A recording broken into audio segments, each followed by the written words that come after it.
Hello and welcome everyone. तो जैसा कि आप लोग को पता है कि हम लोग क्लास 9th के history chapter 1 the French revolution की वीडियो सीरीज़ शुरू कर चुके हैं, जिसमें हम लोग ऑलरेडी 2 पार्ट कर चुके हैं। ये हमारा तीसरा पार्ट है। अगर आप लोगों ने नहीं देखा है तो प्लेलिस्ट दिया हुआ है डिस्क्रिप्शन में, आप वहां से जाकर वीडियो देख ले। तो लास्ट वीडियो में हम लोगों ने देखा था कि लेट 18th सेंचुरी के टाइम पर फ्रेंच सोसाइटी कैसी थी, कैसे लुइस 16 ने टैक्स को बढ़ाया, क्या रीज़न था, कैसे लोग स्ट्रगल कर रहे थे जीने के लिए, कैसे मिडिल क्लासेस का इमर्जेंस हुआ। ठीक है, ये सब हम लोगों ने देखा। तो अब हम लोग देखने वाले हैं कि रिवॉल्यूशन कैसे हुआ था, कैसे टैक्स को लुइस 16 ने इम्पोज कराया था सोसाइटी पर। ठीक है, तो चलिए स्टार्ट करते हैं। Louis XVI had to increase taxes for reasons you have learned in the previous section। इससे पहले के टॉपिक में आप लोग देख चुके हैं कि टैक्सेस को कैसे इंक्रीज किया था लुइस 16 ने। How do you think he could have gone about doing this. तो उसने ऐसा कैसे किया होगा, कैसे उसने न्यू टैक्सेस को इम्पोज किया होगा लोगों के ऊपर। In France of the old regime the monarch did not have the power to impose taxes according to his will alone. तो ओल्ड रिजाइम में यानी कि 1789 से पहले के फ्रांस में मोनार्क के पास पावर नहीं थी कि वो अपने मन मर्जी के मुताबिक टैक्सेस को इम्पोज कर सके, यानी कि अकेले उसको टैक्स इम्पोज करने का पावर नहीं था। Rather he had to call a meeting of the estate general which would then pass his proposal for new taxes. उसको खुद पास करने का कोई भी पावर नहीं था टैक्सेस, उसके बजाय उसको ई स्टेट जनरल्स की मीटिंग बुलानी पड़ती थी और उसके बाद वहाँ उसको अपनी बात रखनी पड़ती थी। अगर उसके बाद ई स्टेट जनरल उसके प्रपोज़ल को एक्सेप्ट करेंगे तब वो न्यू टैक्सेस की बात आगे इम्पोज होगी पब्लिक पर, अगर नहीं करेंगे तो नहीं इम्पोज होगी। तो ई स्टेट जनरल क्या था? Estate general was a political body to which the 3 state sent their representatives. Estate general एक पॉलिटिकल बॉडी था जहां पर तीनों ई स्टेट अपने अपने रिप्रेजेंटेटिव्स भेजा करते थे। सॉरी सॉरी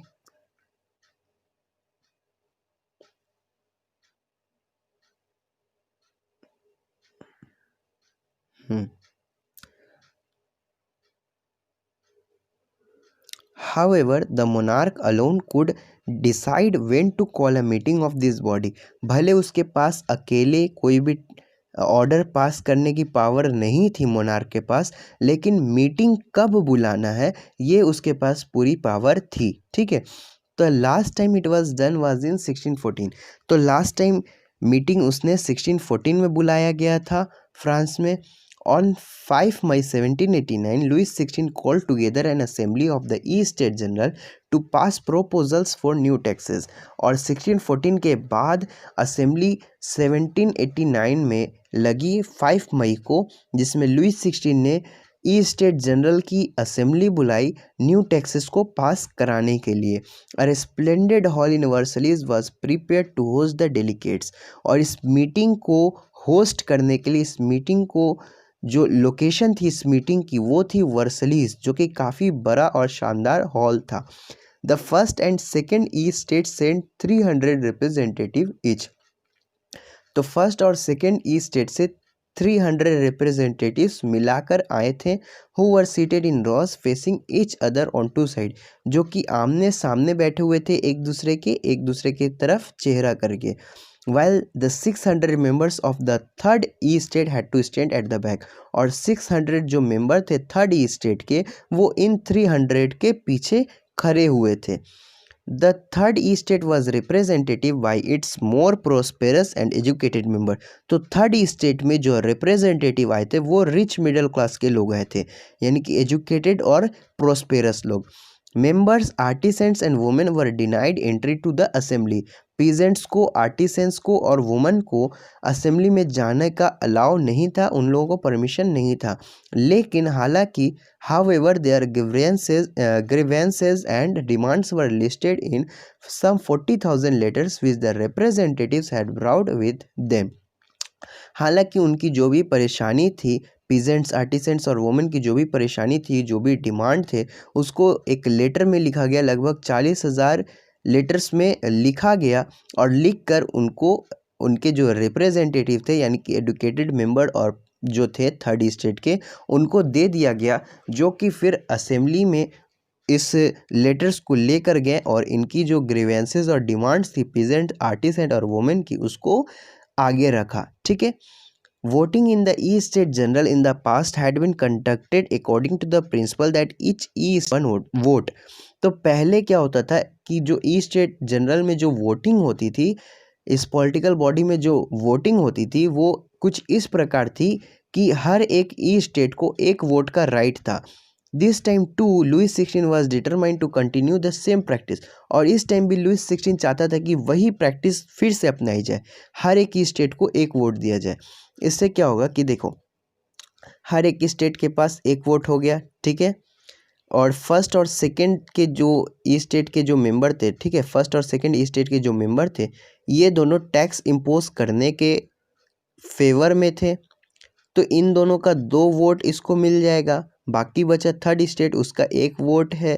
तो इनका 2 वोट अगर राजा को मिल जाता है तो वो टैक्स इम्पोज कर देगा। ठीक है। तो इस वजह से जो लुइस 16 है, उसने इस प्रैक्टिस को कंटिन्यू करने का सोचा। लेकिन members of the third estate demanded that voting now be conducted by the assembly as a whole. जो थर्ड स्टेट के जो मेंबर्स थे, उन्होंने बोला कि हम इस प्रैक्टिस को नहीं अपनाएंगे। इसके बदले ऐसा होना चाहिए कि असेंबली में जितने भी मेंबर हैं, हर को एक वोट का राइट दिया जाना चाहिए। This was one of the democratic principles put forward by philosophers like Rousseau in his book the Social Contract. और ये जो आइडिया था, ये रोशियो के एक बुक सोशल कॉन्ट्रैक्ट से इन लोगों को मिला था, थर्ड स्टेट के लोगों को। ठीक है। When the king rejected this proposal, जब किंग ने ऐसा करने से मना कर दिया, तो members of the third E state walked out of the assembly in protest. तो जो थर्ड स्टेट के जो मेंबर्स थे, वो असेंबली से बाहर निकल गए और आंदोलन करने लगे। The representative of third state viewed themselves as a spokesman for the whole French nation। Third estate के जो रिप्रेजेंटेटिव गए थे असेंबली में, ठीक है, तो उन लोग अपने आप को कुछ इस तरीके से देख रहे थे कि वो लोग सिर्फ थर्ड स्टेट वालों के रिप्रेजेंटेटिव ना है, बल्कि पूरे फ्रांस के लोगों के रिप्रेजेंटेटिव है। ठीक है। तो on 20 June they assembled in the hall of an indoor tennis court in the ground of Versailles. तो 20 जून को वो लोग वर्सलीज के टेनिस कोर्ट में इकट्ठा हुए। They declared themselves a national assembly, और खुद को उन्होंने नेशनल असेंबली का नाम दे दिया। And swore not to disperse till they had drafted a constitution for France. और कसम खाई कि तब तक हम नेशनल असेंबली को नहीं टूटने देंगे जब तक फ्रांस के लिए कॉन्स्टिट्यूशन न बन जाए। और ये जो कॉन्स्टिट्यूशन होगा वो मोनार्क के पावर्स को लिमिट कर देगा। ठीक है। तो ये जो नेशनल असेंबली थी, उसको मीराबाव और अभी सईद लीड कर रहे थे। मीराबाव was born in a noble family but was convinced of the need to do away with a society of feudal privileges। Mirabeau noble family में पैदा हुए थे, लेकिन ये जो फ्यूडल सिस्टम जो थी, उससे उनको चिढ़ थी। उनको भी ये फ्यूडल सिस्टम पसंद नहीं थी और ये इसके अगेंस्ट में थे। He brought out a journal and delivered powerful speeches to the crowds assembled at Versailles। उन्होंने वर्सलीज में बहुत से लोगों को भाषण भी दिया इस चीज़ के ऊपर, और अपना एक जर्नल भी निकाला। ठीक है।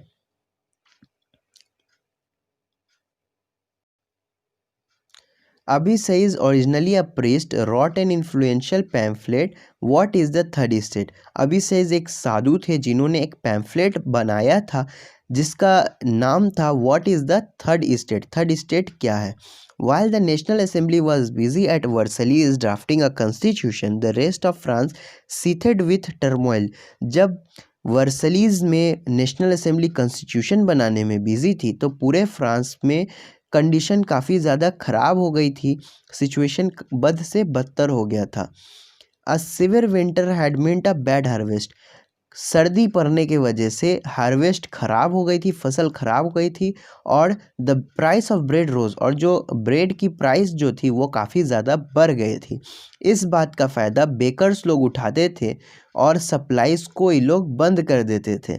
ठीक है, after spending hours in long queues at the bakery, काफ़ी लंबे टाइम तक बेकरी में लाइन में खड़े रहने के बाद जो वुमन जो थी वो काफ़ी ज़्यादा भड़क गई और सब लोग क्या किए, शॉप में हमला करना शुरू कर दिए। ठीक है, एट द सेम टाइम, और उसी टाइम पर the king order troops to move into Paris, राजा ने अपने सैनिक को ऑर्डर किया कि जाओ पेरिस शहर में घूमकर आओ, चक्कर लगाकर आओ। ठीक है, तो चूंकि जैसा कि हमने चैप्टर के इंट्रोडक्शन में देखा था कि अफवाह फैल गई थी कि राजा ने अपने सेना को भेजा है ताकि वो लोग हम लोगों को मार सके। ठीक है, तो वो जो अफवाह फैली थी वो इसी गलत फहमी की वजह से फैली थी कि जिस टाइम पर वुमेन लोग शॉप को लूट रही थी उसी टाइम पर किंग ने अपने ट्रूप्स को भेजा हुआ था पेरिस शहर में चक्कर काटने के लिए, राउंड लगाने के लिए। ठीक है, तो वुमेन जो लोग काफ़ी ज़्यादा एंग्री थे, वो उन लोगों ने सोचा कि हम लोग शॉप लूट रहे हैं, इसी वजह से किंग ने अपने सेना को भेजा है ताकि वो लोग हमको मार पीट सके। ठीक है, on 14 July the agitated crowd stormed and destroyed the Bastille, जिस वजह से अम्यूनिशन की तलाश में जो क्राउड जो थी, काफ़ी ज़्यादा जो गुस्से में भीड़ पूरा थी, उसने क्या किया, बेस्टाइल जेल को तोड़ डाला। In the countryside, rumors spread from village to village that the lords of the manor had hired bands of brigands who were on their way to destroy the ripe crops। और गांव में अफवाह ये फैली कि जो बेकर्स लोग थे,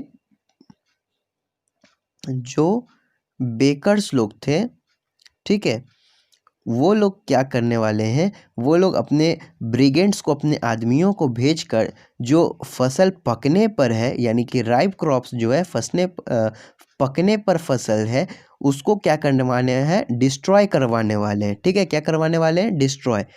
तो ये अफवाह गांव से गांव में फैलने लगी। Caught in a frenzy of fear, जिस वजह से काफ़ी ज़्यादा पीजेंट्स डर गए।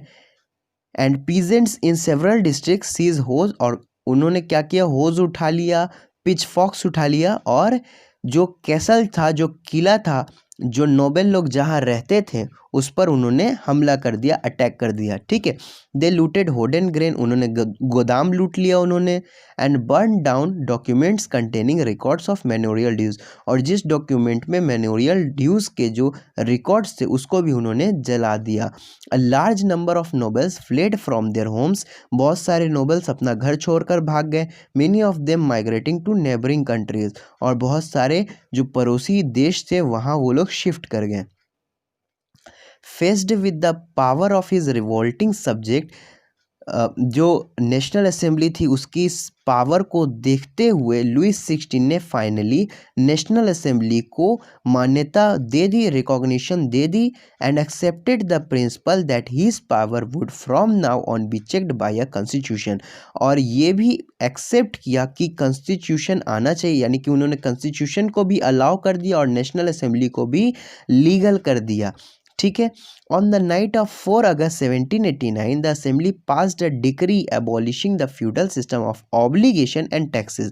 तो 1789 में 4 अगस्त की रात में असेंबली ने एक डॉक्यूमेंट, एक ऑर्डर पास किया जिसमें फ्यूडल सिस्टम को और टैक्सेस को हटाने की बात, ख़त्म करने की बात कही गई, ऑर्डर निकाला गया। ठीक है, members of the clergy too were force to give up their privileges, और कलरगी में जितने भी मेंबर्स थे, कलरगी में जितने भी लोग आते थे, उनको अपनी जो प्रॉपर्टी थी उसको त्यागने का ऑर्डर दिया गया, उनको ज़बरदस्ती उनके प्रॉपर्टी से हटा दिया गया।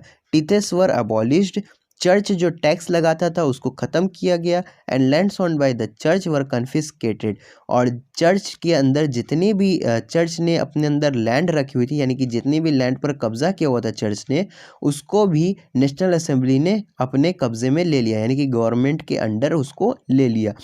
एज अ रिजल्ट, जिस वजह से government acquired asset worth at least 2 billion livres, जिसकी वजह से गवर्नमेंट के खाते में लगभग 2 बिलियन लीवर के प्रॉफिट हुई। ठीक है, तो फ्रांस क्या बन गया, France becomes a constitutional monarchy. तो जब लुई 16 ने कॉन्स्टिट्यूशन को एक्सेप्ट कर लिया तो फ्रांस क्या बन गया, constitutional monarchy. The national assembly completed the draft of the constitution in 1791। तो नेशनल असेंबली ने कॉन्स्टिट्यूशन फाइनली 1791 में बना लिया।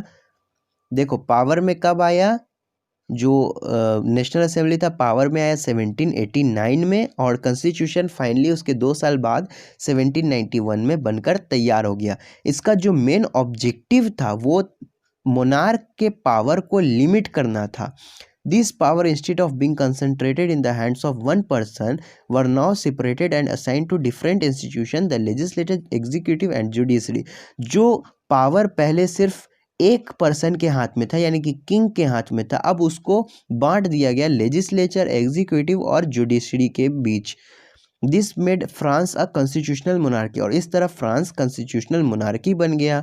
ठीक है, फिगर 7 में दिखाया गया है कि कैसे ये पूरा सिस्टम वर्क कर रहा है। ठीक है, इस चीज़ को नीचे यहाँ पर डिस्क्राइब किया गया, उस फिगर को देखते हैं क्या। The Constitution of 1791 vested the power to make laws in the National Assembly, which was indirectly elected। तो जो लेजिस्लेटिव बॉडी थी वो नेशनल असेंबली बन गई, यानी कि लॉ बनाने का काम नेशनल असेंबली का हो गया, जो कि इनडायरेक्टली इलेक्ट किया जाता था। यानी कि इसको सिटीजन्स इसको इलेक्ट नहीं करते थे। सिटीजन्स किनको इलेक्ट करते थे, इलेक्टर्स के ग्रुप को। Citizens voted for a group of electors, जो कि उसके बाद असेंबली को इलेक्ट करते थे। यानी कि सिटीजन्स इलेक्टर्स को इलेक्ट करते थे और इलेक्टर्स असेंबली को चूज करते थे। नॉट ऑल सिटीजन्स, ऐसा नहीं था कि सारे सिटीजन को वोट करने का राइट था, बल्कि सिर्फ वैसे लोग जो 25 ईयर्स से ऊपर थे और लगभग लेबर्स के 3 दिन का सैलरी के बराबर टैक्स पे करते थे, उन लोगों को एक्टिव सिटीजन का स्टेटस दिया गया। यानी कि उन लोगों को राइट दिया गया कि वो वोट कर सकते हैं। The remaining men and old women were classed as passive citizens. और याद रहे कि ये जो वोट करने का जो राइट था सिर्फ मेन को दिया गया था, बाकी जो जिनके पास प्रॉपर्टी नहीं थी वैसे मेन और जितनी भी वुमेन थी सारी वुमेन को पैसिव सिटीजन्स का टाइटल दे दिया गया, यानी कि इन लोगों को वोट करने का राइट नहीं दिया गया। To qualify as an elector and then as a member of the assembly, a man had to belong to the highest bracket of tax payer. तो अगर किसी को इलेक्टर बनना है या फिर असेंबली में मेंबर बनना है तो उसको काफ़ी ज़्यादा टैक्स पे करना पड़ेगा। ठीक है। The constitution began with a declaration of the rights of man and citizen. तो कॉन्स्टिट्यूशन में स्टार्टिंग में ही मैंस की क्या राइट्स है, सिटीजन्स की क्या राइट है, इस चीज़ को मेंशन किया गया। अब कौन कौन सी राइट थी, तो right to life, freedom of speech, freedom of opinion, equality before law, इन सभी राइट्स को नेचुरल और इनएलिनेबल राइट डिक्लेयर किया। यानी कि ये सभी राइट जो हैं वो ह्यूमन बींग को बाय बर्थ मिलेंगी, यानी कि जन्म से ही उन लोगों का ये अधिकार रहेगा अपनी ज़िंदगी जीने का, अपने मन का बोलने का, अपने सोच को आगे रखने का और इक्वलिटी का। ठीक है, ये सब राइट जो है उनको बाय बर्थ मिलेगा, जन्म से मिलेगा, और ये सब राइट जो है उनसे कोई भी छीन नहीं सकता है। It was the duty of the state to protect its citizens natural rights. और ये फ्रांस के हर स्टेट के जो गवर्नमेंट है उसकी ड्यूटी है कि वो अपने सिटीजन्स के इस नेचुरल राइट का प्रोटेक्ट करे, इंश्योर करे कि कोई भी उसके राइट को ना ख़त्म कर सके। ठीक है, तो हम लोगों ने देख लिया हमारा जो आज का टॉपिक था, the outbreak of the revolution कैसे हुआ, जिसमें हमने देखा फ्रांस कैसे हमने देखा फ्रांस में कैसे कॉन्स्टिट्यूशन आया, कैसे टैक्स का पूरा प्रोसेस चला। ठीक है, कैसे कॉन्स्टिट्यूशनल मोनार्की बना फ्रांस, हम लोगों ने ये देख लिया। अब नेक्स्ट वीडियो में हम लोग देखेंगे कि कैसे फ्रांस में मोनार्की ख़त्म हुआ और फ्रांस रिपब्लिक बन गया। ठीक है, तो मिलते हैं नेक्स्ट वीडियो में। अगर आपको ये वीडियो अच्छी लगी हो तो वीडियो को लाइक करिए, चैनल को सब्सक्राइब करिए ताकि हमारे सीरीज़ में आप बने रहें। और जब ये सीरीज़ ख़त्म हो जाएगी तब एक क्विक रिवीजन वीडियो 10 से 15 मिनट की इस चैनल पर अपलोड की जाएगी, तो आप लोग सब्सक्राइब कर लीजिए ताकि आप लोग उस वीडियो को मिस ना करें। और अपने दोस्तों के साथ वीडियो को शेयर करिए। ज़रा भी डाउट लगता है तो कमेंट कीजिए नीचे, मैं आपको वहाँ रिप्लाई कर दूंगा। ठीक है, मिलते हैं नेक्स्ट वीडियो में, तब तक के लिए बाय बाय।